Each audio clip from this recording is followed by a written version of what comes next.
चिंतामणि प्रकर सदमसु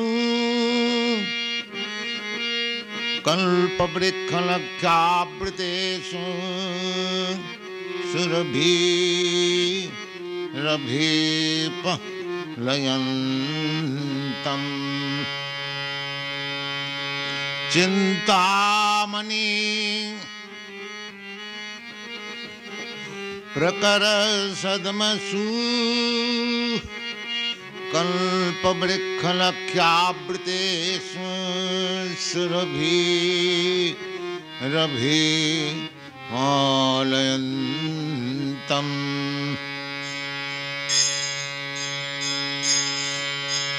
चिंतामणि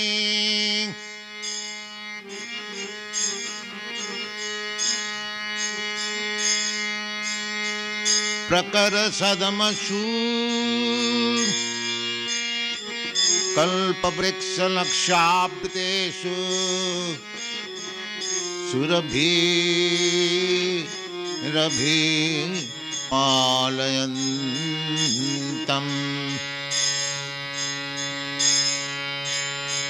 लक्ष्मी सहस्रशतं संभ्रमसेव्यमानं गोविन्दम् आदिपुरुषं तमहं भजामि। चिंतामणि प्रकर सदमसु कल्पवृक्षलक्षावृतेषु सुरभिरभिपलयन्तम् लक्ष्मी सहस्रशतसंभ्रमसेव्यमानं गोविन्दम् आदिपुरुषं तमहं भजामि। वेणुं कण्वन्तं अरविन्ददलायताक्षं वेणुं कण्वन्तं अरविन्ददलायताक्षं बर्हावतं च मसिताम्बुदसुन्दराङ्गं गोविन्दम् आदिपुरुषं तमहं भजामि। चिंतामणि प्रकर सदमसु कल्पवृक्षलक्षावृतेषु सुरभिरभिपलयन्तम् लक्ष्मी सहस्रशतसंभ्रमसेव्यमानं गोविन्दम् आदिपुरुषं तमहं भजामि।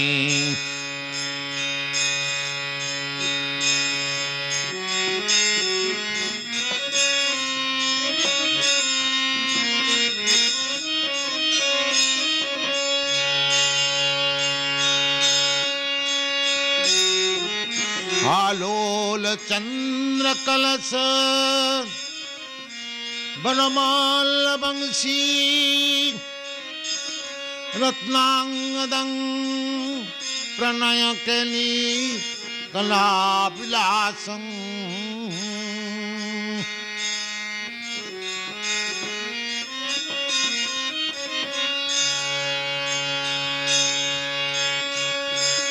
आलोल चंद्रकलश वनमाल बंशी रत्नांगदं प्रणयकेली कलाविलासं श्यामं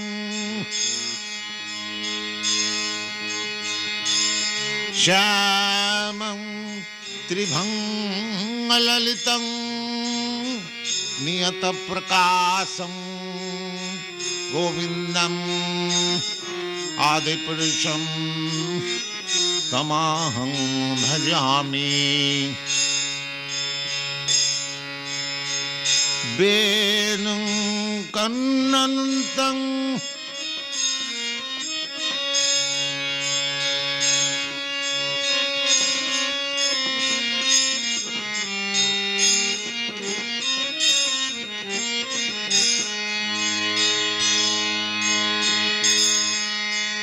वेणुं कन्नन्तं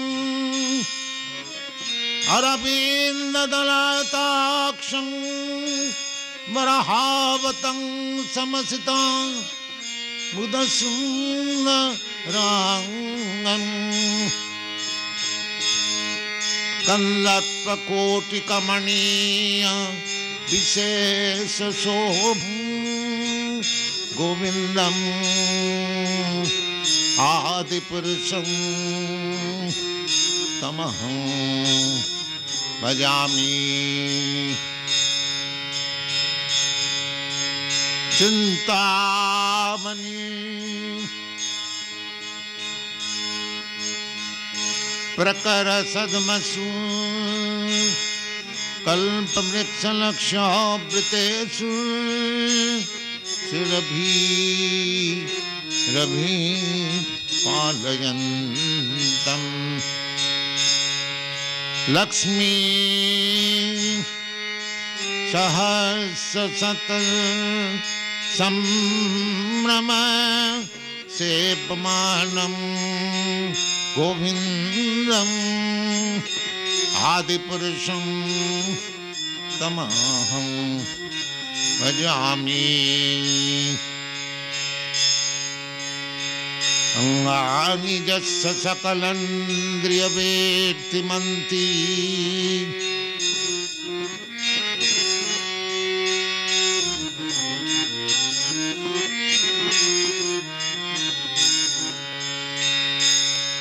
अंगानि यस्य सकलेन्द्रियवेत्तिमन्ति पश्यन्ति पान्ति कलयन्ति चिरं जगन्ति अंगानि यस्य सकलेन्द्रियवेत्तिमन्ति पश्यन्ति पान्ति कलयन्ति चिरं जगन्ति आनन्द चिन्मय सदु जल विग्रह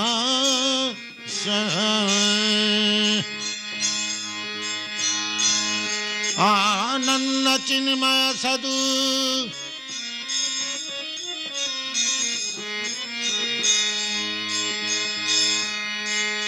आनंद चिन्मय सदु जल विग्रह गोविंदम आदिपुरुषं तमहं भजामि। चिंतामणि प्रकर सद्मसु कल्पवृक्षलक्षावृतेषु सुरभि रभि पालयन्तम्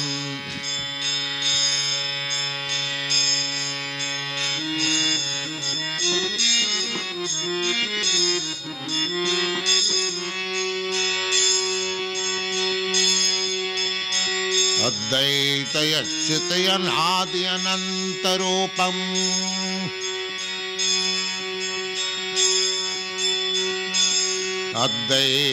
अद्वैतयच्युतयनादि अनन्तरूपम् आद्यं पुराणपुरुषं नवयौवनं च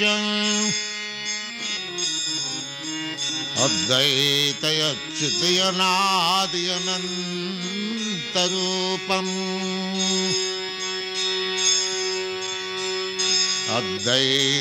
अद्वैतयच्युतयनादि अनन्तरूपम्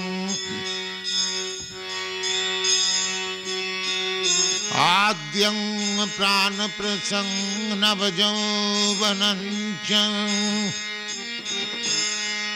वेदेषु दुर्लभं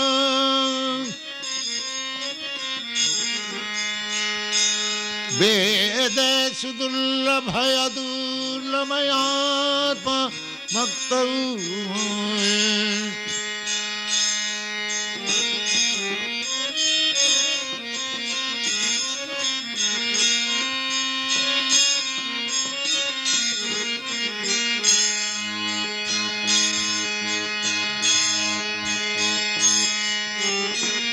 वेदेषु दुर्लभयात्मभक्तौ गोविन्दम् आदिपुरुषं तमहं भजामि वेदेषु दुर्लभयात्मभक्तौ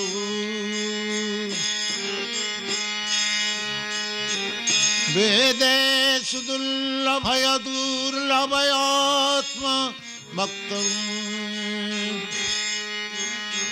गोविन्दम् आदिपुरुषं तमहं भजामि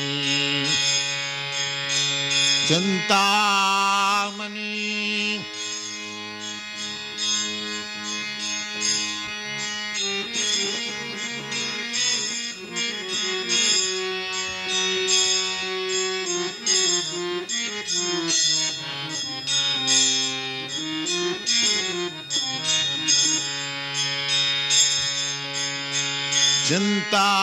चिंतामणि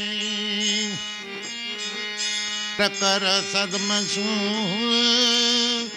कल्पवृक्षलक्ष्याब्देषु सुरभि रविपालयन्तम्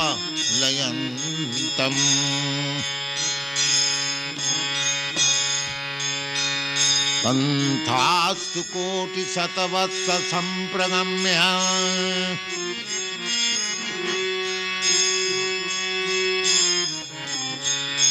पंथास्तु कोटिशतवत्स संप्रगम्य वायोरथापि मनसि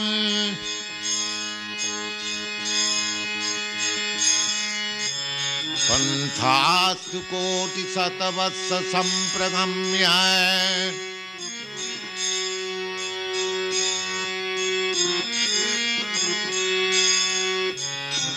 पंथास्तु कोटिशतवत्स संप्रगम्य वायोरथापि मनसो मुनिपुंगमानाम्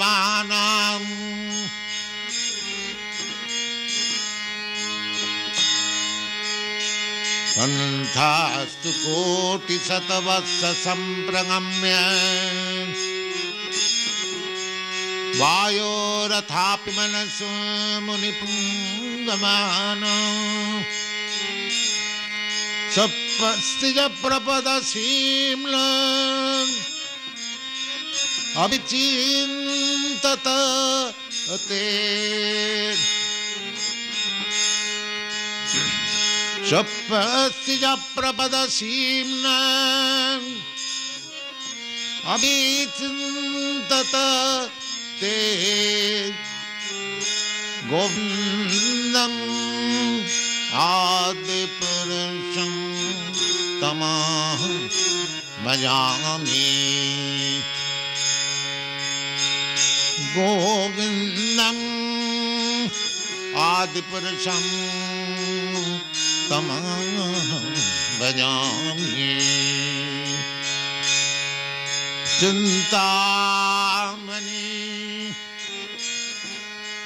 प्रकरसदमसु कल्पवृक्षलक्ष्याब्देषु सुरवीरभिपलयन्तम् लक्ष्मी सहस्रशत सम्भ्रमं सेवमानं गोविन्दं याद तमहं भजामि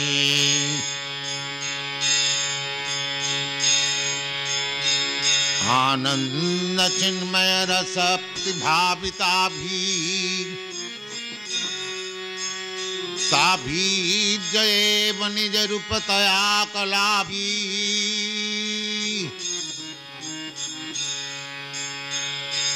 आनंद चिन्मय रस प्रतिभाविताभिः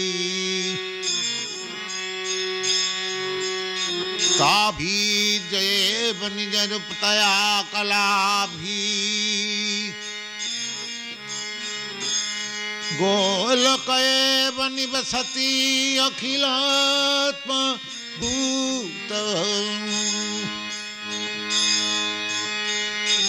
गोलक एव निवसति अखिलात्मा भूत गोविन्दं यादिपुरुषं तमहं भजामि गोविन्दं आदिपुरुषं तमहं भजामि चिन्तामणि प्रकरसदमसु कल्पवृक्षलक्षावृतेषु सुरभिरभिपलयन्तम् चिन्तामणि.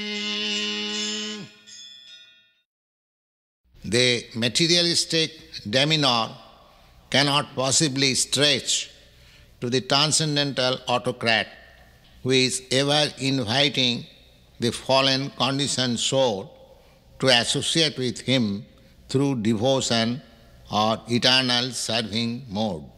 The phenomenal attractions are often found to a tamed sentient being to enjoy the variegated position which is opposed to undifferenced monism. People are so much apt to indulge in transitory speculation even when they are to educate themselves on the situation beyond their empiric area or experiencing jurisdiction, and almost foolishly they dare to declare that God is dead. The songs of Brahma Samhita as Chintamani Prakara Sadvasu will surely help such souls in their march toward the personality of Godhead in the spiritual kingdom, which is lying beyond their sensuous gaze of inspection. The so-called astronomers cannot even definitely give us information of the visible sky, which is overflooded with sunlight during daytime and moonlight at night. We can however learn about spiritual kingdom from the Bhagavad Gita that it is situated far, far beyond the visible sky, and in that sky there is no need of sunlight or moonlight or even electricity. There are innumerable spiritual planets in that self-effulgent sky, and the gross estimate of that sky is given in the Bhagavad Gita that the material world, wherein there are innumerable suns and moons, is only 1/4 of the whole kingdom of God. This material world is also part of the kingdom of God. But this kingdom of God is described as made of inferior energy on account of its temporary nature and is compared with a mass of clouds in the sky. When there is a mass of clouds in the sky, there is certainly torrents of rain, and there is a type of creation of new vegetation on account of such rainfall. But in spite of all such variegatedness, manifestation of greenery seen, of fruits and flowers, the whole show is only temporary. When the season is over, everything fades away into different situations and the temporary manifestation comes to an end. Therefore, the material world is called three phases of existence, namely creation, sustenance, and dissolution at last.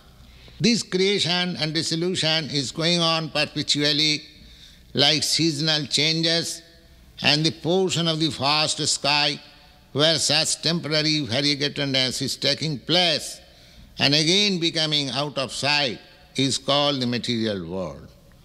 And beyond this material manifestation of variegatedness, there is the world of spiritual sky, where everything is eternal, full of light, blissful, and knowledge, distinct from the non-eternal, miserable existence of ignorance. In the material world, everything is struggling hard for existence. But the cruel laws of material nature will not allow anybody to exist, although every one of us aspires to exist eternally in full blissful life of perfect knowledge. This information is available in the Brahma Samhita, that the Supreme Personality of Godhead is Krishna, and His transcendental form is eternal, full of bliss and knowledge. In the spiritual world, not only Krishna has his eternal body, full of bliss and knowledge, but also everyone who associates with Krishna has the same spiritual nature. In the abode of Krishna, which is called Chintamani Dhama, the land, the trees, the animals, the residents, everything is of the same spiritual nature as that of Krishna. This spiritual nature is expansion of interior energy of the Supreme Personality of Godhead. Therefore, the Supreme Personality of Godhead, Krishna, is called the cause of all causes. It is said that Brahma, who wrote Brahma Samhita, after his mature knowledge by meditation, it was revealed in him that by the recollection of Bhakti Yoga, it appeared to him that he is the eternal maidservant of Krishna. Though other mysteries in regard to the condition of the maidservant of Krishna were not revealed to him, Brahma, by dint of his searching self-consciousness, became well acquainted with the ocean of truth. All the truths of the Vedas were revealed to him, and with the help of those essence of the Vedas, he offered this hymn to the Supreme Lord Sri Krishna. Sriman Mahaprabhu, Lord Chaitanya, has taught this hymn to his favorite disciples inasmuch as it fully contains all the transcendental truths regarding Vaishnava philosophy. The audience, the hearers of this record, are requested to study and try to enter into the spirit of this hymn with great care and attention as a regular daily function. The first verse is translated, I worship Govinda, the primeval Lord, the first progenitor, who is tending the cows, fulfilling all desires in the abodes built with spiritual gems, surrounded by millions of purple trees, always served with great reverence and affection by hundreds of thousands of Lakshmis or Gopis. By the word Chintamani is meant transcendental gem. Just as Maya builds the mundane universe with the five material elements, so the spiritual Chit potency has built the spiritual world of transcendental gems. The Chintamani, which serves as material in the building of the above Supreme Lord's place, Goloka, he is a far rarer and more agreeable entity than the philosopher's stone. The purpose tree only, the fruits of piety, wealth, fulfillment of desires and liberation. But the purpose trees in the abode of Krishna bestows innumerable fruits, yielding the fulfillment of desire, or oceans of milk in the shape of the 14 love-showering transcendental bliss that take away with the hunger and thirst of all pure devotees. The trees in the abode of Lord Krishna can supply anything desired by the devotees. The devotees residing in the abode of Krishna have not desired to fulfill. Still, there are variegated transcendental desires of the devotees to satisfy their eternal Lord in loving service. In the material world, a tree can supply only the fruits that it can produce, but in the spiritual world, any tree can supply any amount of fruits or any variety of fruits to the aspirant devotee.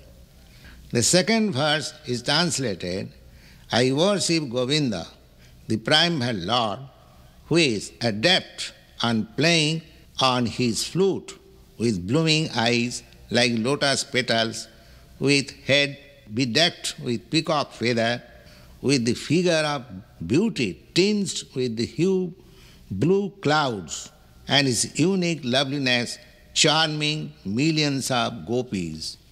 The matchless beauty of Krishna, the Supreme Lord, or Govinda, is being described. Krishna, the all-pervading cognizant, has the spiritual form of youth. The form of Krishna is not a fanciful creation of imagination, formed after visualizing the beautiful things of the world like the poet or the artist. When Brahma saw in his ecstasy trance of pure devotion, he is being described. Krishna is engaged in playing upon his flute that attracts the hearts of all living beings. Just as a lotus petal produces a pleasant sight, so the two beautiful eyes of Krishna, who causes the manifestation of our spiritual vision, display the unlimited splendor and beauty of his moon-like face. The loveliness that adorns his head with peacock feather is gorgeous. The surrounding feature of the spiritual beauty of Krishna. Just as a mass of blue clouds offer a specifically soothing, pleasant view, the complexion of Krishna is analogously tinged with a spiritual dark blue color. The beauty and loveliness of Krishna is far more enchanting than that of Cupid multiplied a millionfold. The next verse is translated, I worship Govinda, the primeval Lord, round whose neck is swing a garland of flowers, beautified with moon locket, whose two hands are adorned with flute and jewel ornaments, who always reveals in pastimes of love, whose graceful, threefold bending form of Samsundar is eternally manifested. In the sloka beginning with Chintamani Prakara Sadmasu, the transcendental region and the spiritual names of Govinda in the sloka beginning with Govinda Adi Purusam Tamahang Bhajami, the eternal beautiful form of Govinda, and in this sloka the amorous pastimes of Govinda, Pranaya Keli, means the amorous pastimes of Govinda, the embodiment of 64 excellences, have been described.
Radha Krishna na bhojina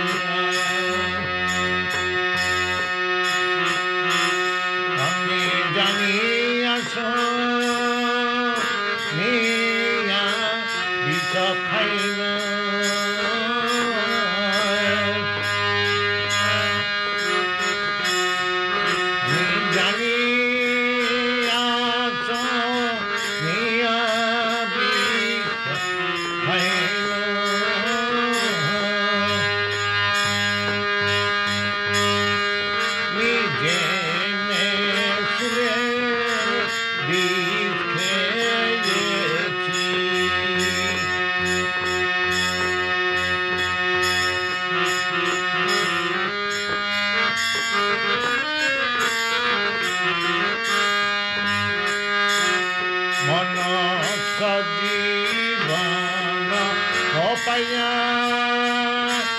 Radha Krishna na bhojina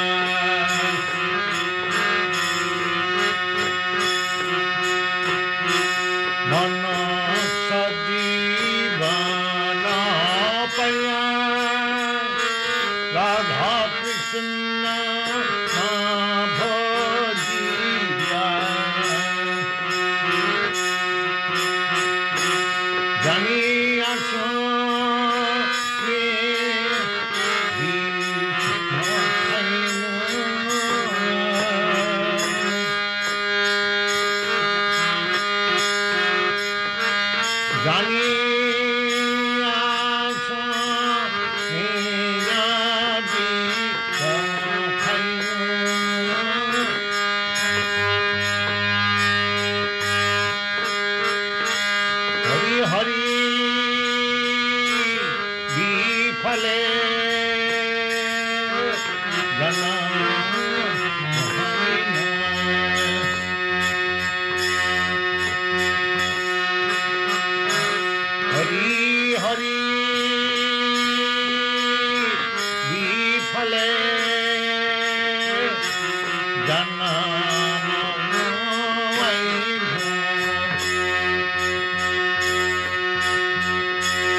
Radha Krishna na bhojina janiyaso niya bisa khaina ami janiyaso niya bisa khaina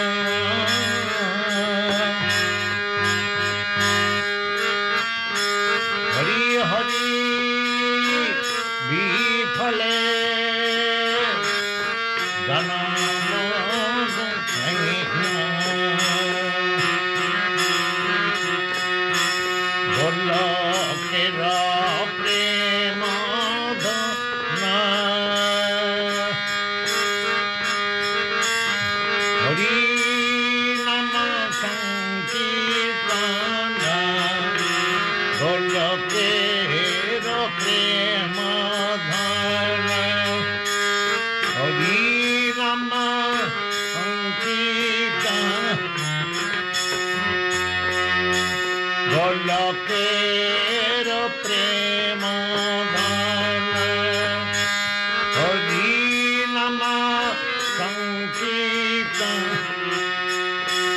Bhakti na janmila na tae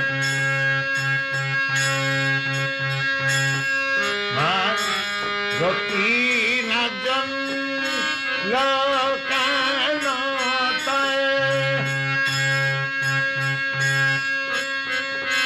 Visaya visanale Divani siyajale Karibare natai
प्रभु नंद सुता विश्वभानु सुता जुता आहा प्रभु नंद सुता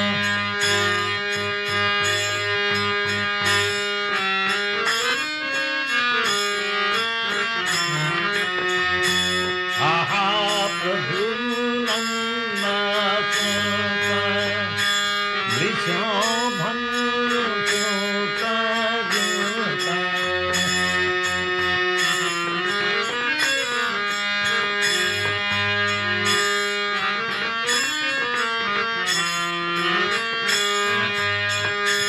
आहा प्रभु नंद सुता विश्वभानु सुता जुता करुणा का रही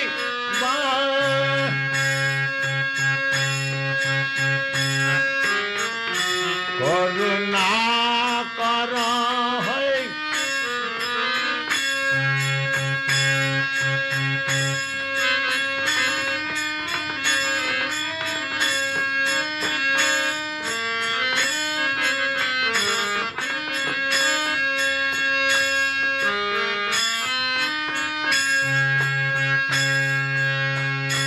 आहा प्रभु नंद सुता विश्वभानु सुता जुता आहा प्रभु नंद सुता विश्वभानु सुता जुता करुणा कर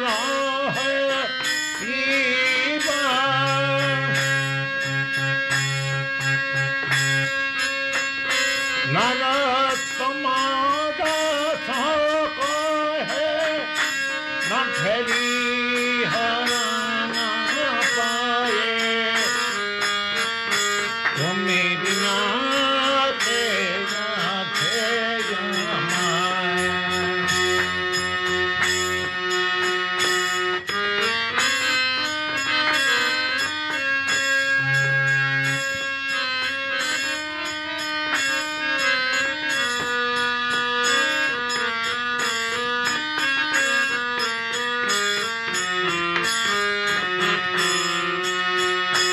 नरोत्तम दास कहे न ठहरी हरण पाए तुम्हें बिना तेरा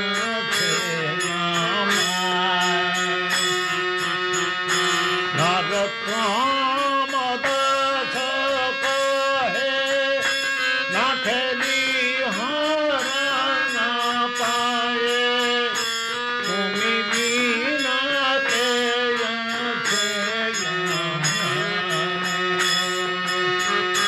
हरि हरि विफले जन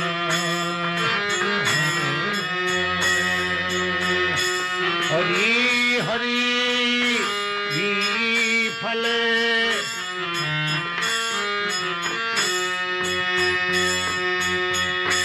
मन सदीवान भैया सदा कृष्ण नाम भैया मन सदीवान भैया राधा कृष्ण नाम भैया जानिया सुनिया भी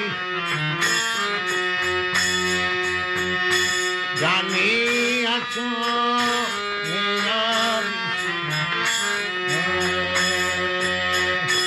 हरि हरि विफले जन